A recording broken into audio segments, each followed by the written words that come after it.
Yeah, welcome back to the conversation on News Central Television. Now, former President of Nigeria, Olusegun Obasanjo, has met with the Labour Party's presidential candidate, Peter Obi, and Governor Nyesom Wike of Rivers State in London. The meeting was held on Thursday. Also at the meeting were Governor Seyi Makinde of Oyo State, Governor Okezie of Abia State, Governor Samuel Ortom of Benue, and former Governor of Cross River State, Donald Duke. The meeting was not unconnected with the 2023 presidential election and a means of fine-tuning strategy for the poll. Details of the meeting were not known. Wike and others had also recently met with the APC presidential candidate Asiwaju Bola Ahmed Tinubu in London to strategize ahead of the 2023 presidential election. Wike had been bitter with the People's Democratic Party over the way and manner he was treated during the party's primary election and for being overlooked in the selection of the vice presidential candidate of the party. The presidential candidate of the People's Democratic Party, Atiku Abubakar, on Thursday met the Rivers State Governor Nyesom Wike in London. The meeting was held a few hours after former President Olusegun Obasanjo and the presidential candidate of the Labour Party, Peter Obi, met the governor. Adamawa State Governor Amadu Finetri joined Atiku at the meeting, while Wike attended the meeting with his allies, including Governor Seyi Makinde of Oyo State, Governor Samuel Ortom of Benue State, Governor Okezie of Abia State, and former Cross River State Governor Donald Duke, amongst others. Now, joining me to discuss all of this and more is Chukuma Okenwa, the Executive Director of Lead Network. He joins in from Enugu State in Nigeria. Glad to have you on the conversation, and thank you very much for your time. Now, Chukuma, what's your assessment of the political climate in Nigeria today as we inch towards the 2023 general elections? I would like to see that as healthy because, of course, for the very first time, we are seeing the possibility, or rarely, the emergence of a third force. And what that means is a possibility of more citizenship engagement to challenge the status quo. We know in 2015, one of the major disruptive thing was witnessed in the Nigerian election, and that is the fact that an incumbent could lose the seat to the opposition. Now, the second dynamics is we know that almost like universally, when you discuss politics, it's all like a two-horse ride race, but this time around, we are talking about right before our eyes, an unusual citizenship engagement resulting to the emergence of a third force. We witnessed when INEC expanded the window for the continuous voter registration, an unusual level of participation. People wanted to get involved, and I mean, political observers see that as an indication of something unusual happening within Nigeria political sphere. So we can conclude it's politically healthy. Now, Chukuma, I want to take you up on something you said, and it's always nice sometimes to make comparisons, but we wouldn't know until the election results are out. Kenya just concluded its elections, and it's traditionally, like you mentioned, in African politics, is always a two-horse race, and people thought Professor Jack Wajakoya, because of his immense popularity on social media, was going to, give the top contenders a run for their money. Would I be wrong to say that, and critics of this first person, and I believe you mean Mr. Peter Obi of the Labour Party, often say that maybe because the demographic of a lot of his supporters are young Nigerians that are fed up with the status quo, often say things like, his supporters on social media. Do you think it's beyond social media, and some of this, do you think they will be able to translate some of this groundswell and attention into votes? Or we might just end up having a Wajakoya situation? In all honesty, except if the social media accounts are actually bots, like controlled by robots. These are managed by individuals. Each social media account managed by individuals. Now, the question will be, to what extent are those individual stakeholders, like having the power, having their PVCs to make decisions? And we saw young persons like trying to match the two when the window, it resulted in many people that were on social media moved out of the convenance now, to take their destiny into their hands by getting involved on usual voter registration. And interestingly, like in the case of the 1 million march, like we see all across Nigerians, that is not done on the social media. Exactly. And in some of the gatherings also, like maybe where you could see the presidential candidate of the Labour Party, a party that has been referred to as the major ones as Mushroom Party, right? But of course, the candidate, we always claim that the people are actually his structure. And you see that it's something almost like translating beyond the usual narrative and projections of political pundits. It's translating into something worrisome because, of course, it's almost like an incomplete speech for either the APC spokesman or the candidate, the PDP spokesman or the candidate to complete a political marketing speech without making deliberate attempt to demarket the Labour candidate. So I think whether we appreciate it or not, he's becoming a threat or at least a concern. Because if you consider him insignificant, they won't mention him in the first place, like you mentioned. I'd like to take this opportunity to bring in our second guest to talk about this. Abdul Mahmoud is a legal practitioner and political affairs analyst. He joins us from Nigeria's capital, Abuja. Good evening to you, Abdul Mahmoud. Good evening. Thank you for having me. It's a pleasure. Now, Abdul Mahmoud, we've seen a number of consultations among leading presidential candidates, quite a lot of them in the United Kingdom right now, fine-tuning strategy and all of that. And a lot of these candidates, part of their consultations, involves visiting former Nigerian presidents. Nigeria still has a number of former presidents that are alive today. You have Abdul Salam Abubakar, you also have General Yakubu Gowon. But these visits are always to General Olusegun Obasanjo and former President Ibrahim Badamasi Babangida. Abdul Mahmoud, can you help me make sense of it? What is the significance of this visit, and how much electoral value do these former heads of state have? And why are people not going to? Yes. Why are people not going to go on and Abubakar Abdul Salam? It is an interesting question. But first, I popped in while you were posing another question to my colleague over there in respect of why our results or why our support on the virtual space not as commanding as the votes you see in the physical space. That's in respect of Professor Wakojo in Kenya. Yes. Briefly, let me just touch on it. I think we make a fundamental error, very flawed, as a matter of fact. The virtual space is what it is, a virtual space. And we humans who go into the virtual space do what we call transportation or translocation. The transportation and location is only fictional, it's only fictive. In actual sense, nobody moves from wherever he is, whenever he logs online, whenever he clicks any application in line. But at the level of theory, people can always argue that once you move from that physical space to the virtual space, by mere login, by mere clicking, you are outside the physical spaces to the virtual space. My argument has always been this. If you have 5 million Nigerian votes who are obedient, who are online, campaigning for their candidate, the presupposition, maybe theoretical here, is that the candidate they are campaigning for, say the obedient, say Mr. Obi, already has 5 million votes in his kitty. That means if the 5 million youths who are online have their PVC, so when we are posing this argument, we should always remember that those people who go online, who move from the physical to the virtual space, don't move away from their physical space. Their physical space is also occupied by the PVC. The point we'll be talking about is this: those 5 million or thereabout, theoretically, that are online, can they, on the day of decision, come out and vote? But we have seen anecdotally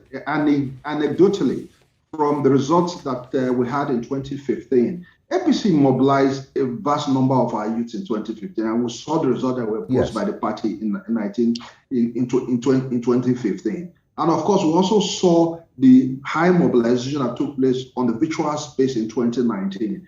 Though one cannot use 2019 as a basis of judging if people actually came out to vote or not, because the results, as we saw it in 2019, did not match the number of people who came out to vote for many reasons. Chief will be the allegation that the 1990 elections were rigged.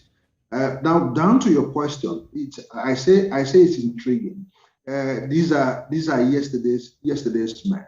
But why do politicians still go to them? For the very symbolic reason that my supporters can see that have some sort of relationship with the former Nigerian president.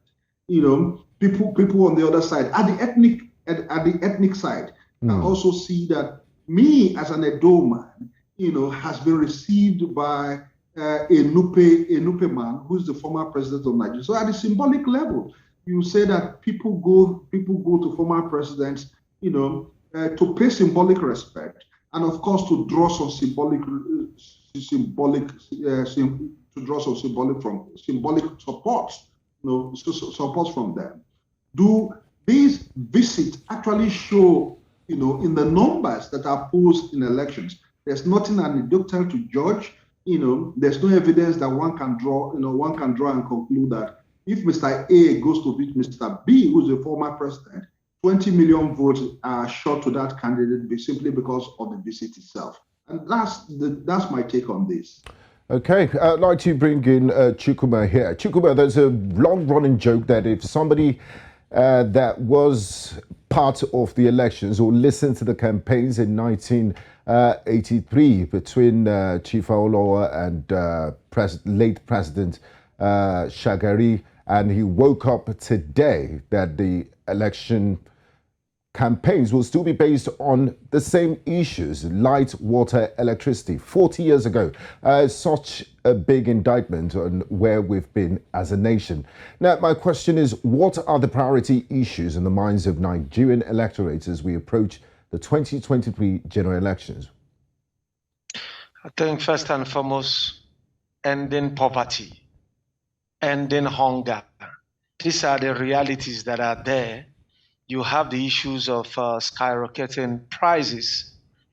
People, the purchasing power of the citizens has been reduced.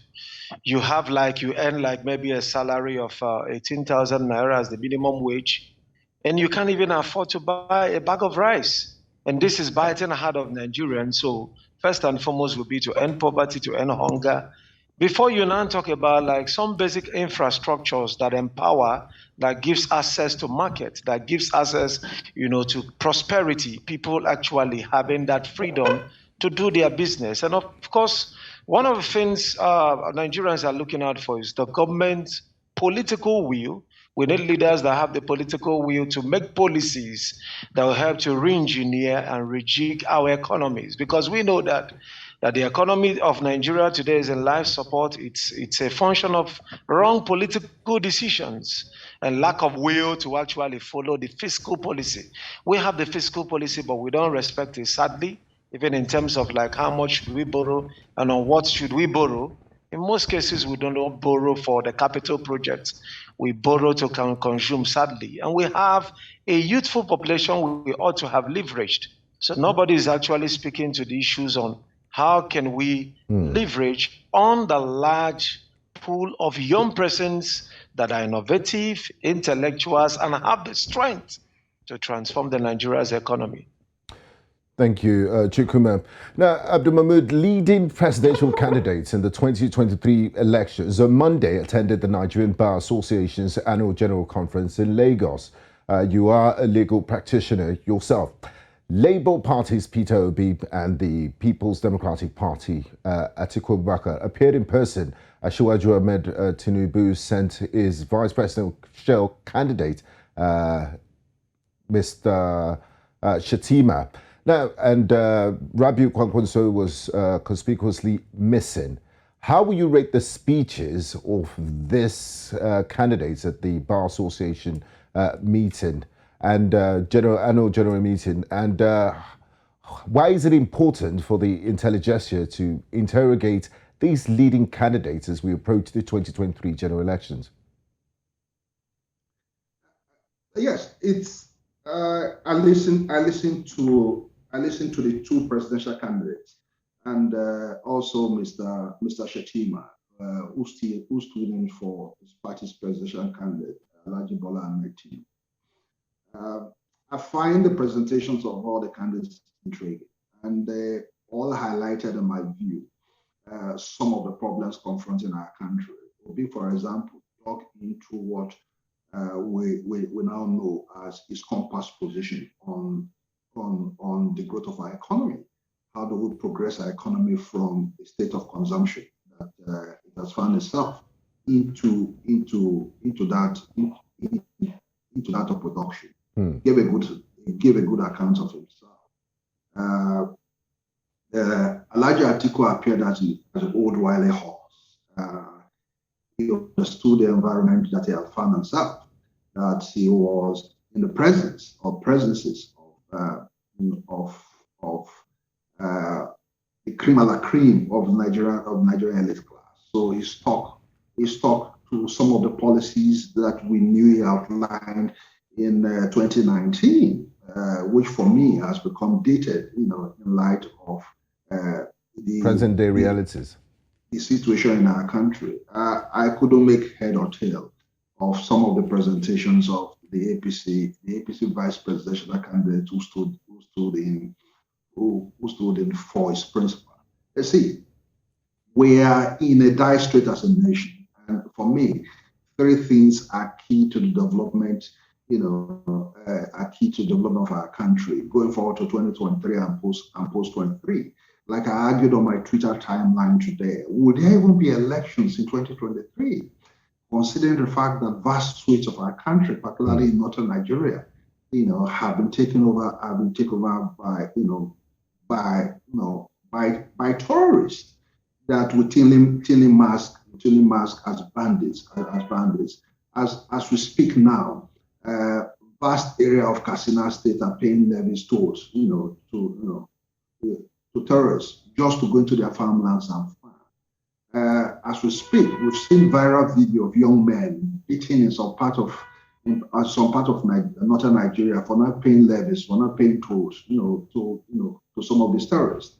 By my last count, based on the analysis of different security and intelligence groups in our country, over 16 states out of 19 states in northern Nigeria are troubled one way or the other. Now, so Abdul Mahmoud, I'm happy, sorry to jump in here, sorry to interrupt you. I'm happy you mentioned the issue of security. Just a few weeks ago, before the National Assembly went on recess, they did read the Riot Act to Mr. President and said, you know what, we give you 6 weeks to address this security situation, otherwise you will face impeachment. Has this had any effect on the security situation in the country? And do you think that there might be an improvement good enough so that elections will be held in the troubled parts of the Federation? I worry because the marching orders of the National Assembly, albeit Senate, came too late. ISWAP terrorist group already entrenched, already entrenched in our country. We have not seen improvements, in our national security. Just this morning, the Federal Executive, an announcement, a vital piece of information came out from the Federal Executive Council. Contracts of running 2 millions, if not billions, have been awarded to private contracting security companies to protect our national security infrastructure, the rail infrastructure between Abuja, and Kaduna. As we speak as well, down in the deep south, there are rumblings between militant groups in the Niger Delta.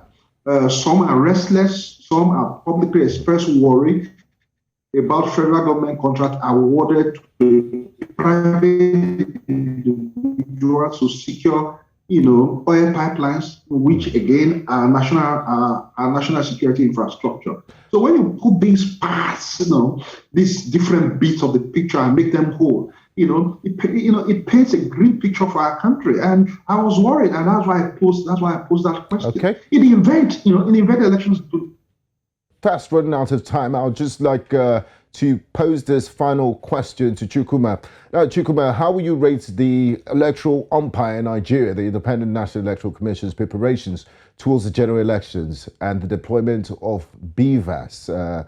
Do you think they're ready for these elections, and do you think they will perform as the electoral umpire and be unbiased? Well, they will perform if civil societies, all relevant stakeholders, and the citizens are ready to hold INEC accountable. I've had many people cite instances of Ekiti election, Anambra election, Oshun election. These are elections that are held singly.